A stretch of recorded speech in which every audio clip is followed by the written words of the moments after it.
আসসালামু আলাইকুম। আমি আজকে দেখাবো মাটির চুলায় মোরগ পোলাও রান্নার রেসিপি।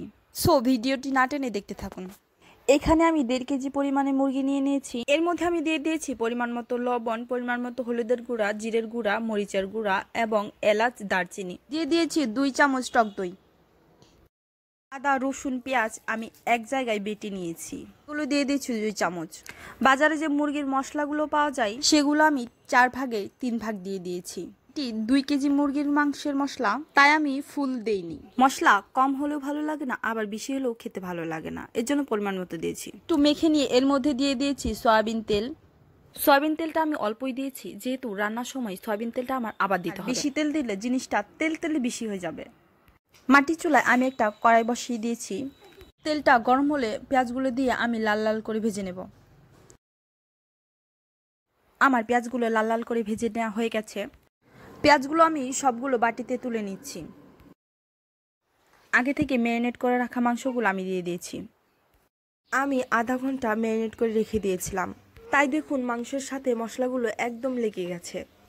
কোনো প্রকার পানি ছাড়াই আমি এই মুরগির মাংসটা রান্না করব। নেড়ে নেড়ে এক পর্যায়ে দেখুন আমার তেলগুলো একদম মুরগির মাংসের উপর ভেসে উঠেছে। এর মধ্যেই দিয়ে দেবো কেটে রাখা আলুগুলো, আর আপনারা চাইলে আলুগুলো স্কিপ করতে পারেন। সিদ্ধ হয়ে গেলে আমি চুলা থেকে নামিয়ে এক জায়গায় রেখে দিব। আজকে আমি বাসমতি চাউল দিয়ে এটা রান্না করব, তাই সুন্দর করে আমি চাউলগুলো ধুয়ে নিয়েছি। একটা হাঁড়িতে আমি পানি এবং তার মধ্যে কয়েকটা কাঁচামরিচ, দারচিনি এবং এলাচ, চাউলটা যাতে ঝরঝরে হয় এর জন্য আমি দিয়ে দিয়েছি এর মধ্যে সামান্য পরিমাণের সয়াবিন তেল, দিয়ে দিচ্ছি লবণ। পানি ফুটতে শুরু করলে আমরা এর মধ্যে দিয়ে দিব চাউলগুলো।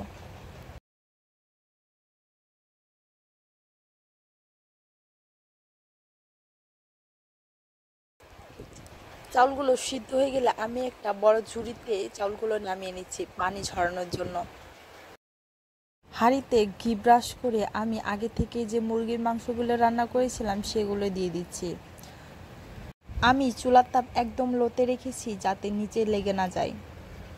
এখন দিয়ে দিচ্ছি আগে থেকে সিদ্ধ করা চাউলগুলো অনেক হালকা হাতে দিতে হবে, না হলে ভেঙে যেতে পারে।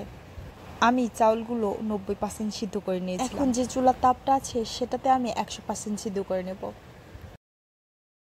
চাউলগুলো দেওয়া শেষ হলে আমি উপর দিয়ে যে বেরেস্তা করে রেখেছিলাম সেই বেরেস্তাগুলো দিয়ে দিব। বেরেস্তা দিলে একটা সুন্দর গন্ধ আসে এবং স্বাদও বেড়ে যায় দ্বিগুণ। ঢাকনা দিয়ে ঢেকে রেখে দিচ্ছি 15-20 মিনিটের জন্য। হয়ে গেলে পরিবেশন করুন গরম গরম মোরগ পোলাও রেসিপি। আর রেসিপিটা কেমন লেগেছে সবাই জানান।